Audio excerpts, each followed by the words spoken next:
ನದಿಯೇ ರಾಜನ್ಯಾರು.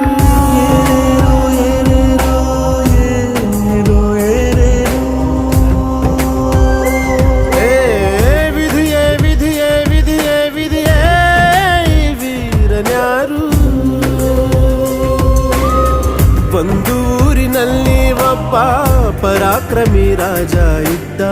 ರತಿಯಂಥ ರಾಣಿಯೊಡನೆ ರಾಜ್ಯಭಾರ ಮಾಡುತ್ತಿದ್ದ. ತಾನು ತನ್ನ ಪ್ರಾಣನೇ ಪಣವಾಗಿರಿಸಿ ಕಾಪಾಡೋ ಶಾಂತಿ ದೂತನ ಹಾಗೆ ಅವ ಹೆಸರಾದ